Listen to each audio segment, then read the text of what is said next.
ओम श्री सीतारामचंद्राभ्यां नमः। श्रीमद् वाल्मीकि रामायण बालकांडम 69तमः सर्गः यानी सर्ग 69। इस सर्ग में दल बल सहित राजा दशरथ की मिथिला यात्रा और वहां राजा जनक के द्वारा उनका स्वागत सत्कार। ततो रात्र्यां व्यतीतायां सोपाध्यायः स बान्धवः राजा दशरथो हृष्टः सुमंत्रमिदं ब्रवीत।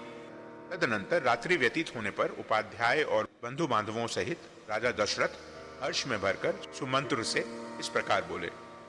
अद्य सर्वे धनाध्यक्षा धनमादाय पुष्कलम व्रजन्त्वग्रे सुविहिता नाना रत्न समन्विता।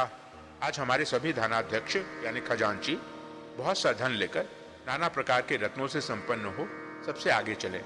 उनकी रक्षा के लिए हर तरह की सुव्यवस्था होनी चाहिए। चतुरंग बलं चापि शीघ्रं निर्यातु सर्वशः ममाज्ञा समकालं च यानं युग्यमनुत्तमम्। सारी चतुरंगिनी सेना भी यहाँ से शीघ्र ही कूच कर दे।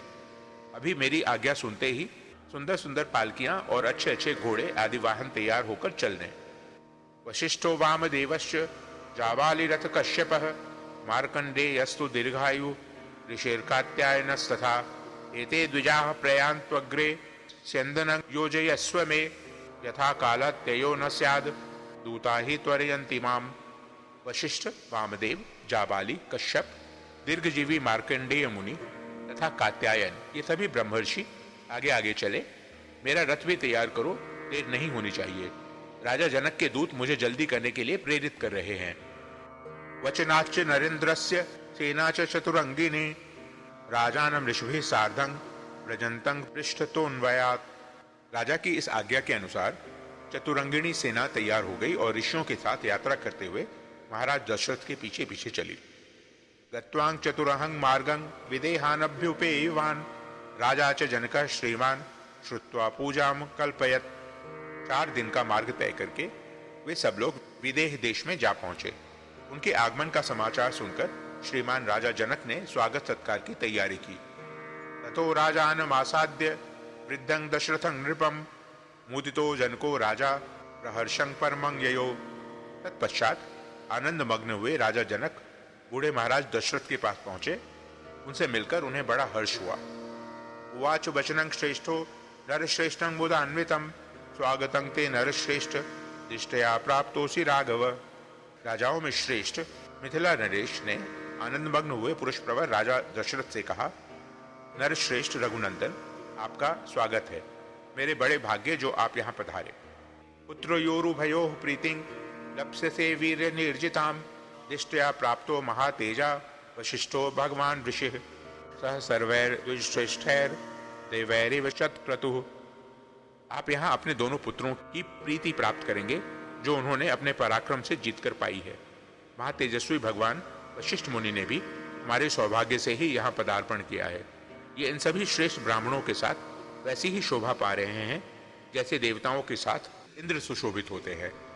दिष्टया में निर्जिता विघ्ना दिष्टया में पूजित अंकुलम राघवैः स संबंधाद वीरश्रेष्ठैर महाबलय। सौभाग्य से मेरी सारी विघ्न बाधाएं पराजित हो गईं। रघुकुल के महापुरुष महान बल से संपन्न और पराक्रम में सबसे श्रेष्ठ होते हैं। इस कुल के साथ संबंध होने के कारण आज मेरे कुल का सम्मान बढ़ गया।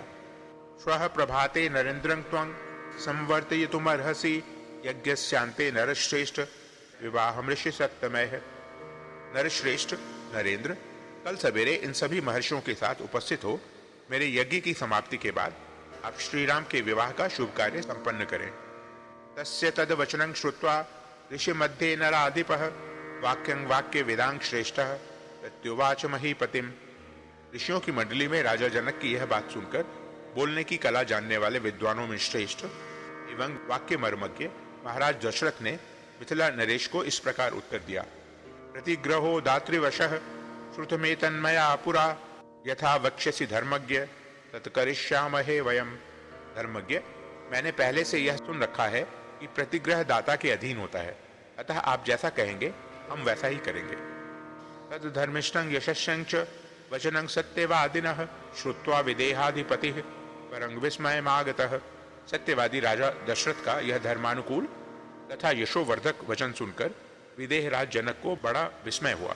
ततः सर्वे मुनिगणाः परस्पर समागमे हर्षेण महता युक्तास्तांग रात्रिम वसन सुखम। तदनंतर सभी महर्षि एक दूसरे से मिलकर बहुत प्रसन्न हुए और सबने बड़े सुख से वह रात बिताई। अथ रामो महातेजा लक्ष्मणेन समन्वयो विश्वामित्रं पुरस्कृत्य पितुः पादावुपस्पृशन्। इधर महातेजस्वी श्री राम विश्वामित्र को आगे करके लक्ष्मण के साथ पिताजी के पास गए और उनके चरणों का स्पर्श किया। राजा च राघवो पुत्रो निशाम्य परिहर्षितः उवास परम प्रीतो जनकेनाभिपूजितः। राजा दशरथ ने भी जनक के द्वारा आदर सत्कार पाकर बड़ी प्रसन्नता का अनुभव किया तथा अपने दोनों रघुकुल रत्न पुत्रों को सकुशल देखकर उन्हें अपार हर्ष हुआ। वे रात में बड़े ही सुख से वहां रहे। जनकोपि महातेजाः क्रियाधर्मेण तत्त्ववित् यज्ञस्य च सुताभ्यां च कृत्वा रात्रिमुवासः। महातेजस्वी तत्वज्ञ राजा जनक ने भी धर्म के अनुसार यज्ञ कार्य संपन्न किया तथा अपनी दोनों कन्याओं के लिए मंगलाचार का संपादन करके सुख से वह रात्रि व्यतीत की। इत्याश्य श्रीमद् रामायणे वाल्मीकिये आदि काव्ये बालकांडे 69तमः सर्गः। इस प्रकार श्री वाल्मीकि निर्मित आश रामायण आदि काव्य के बालकांड में 69वां सर्ग पूरा हुआ।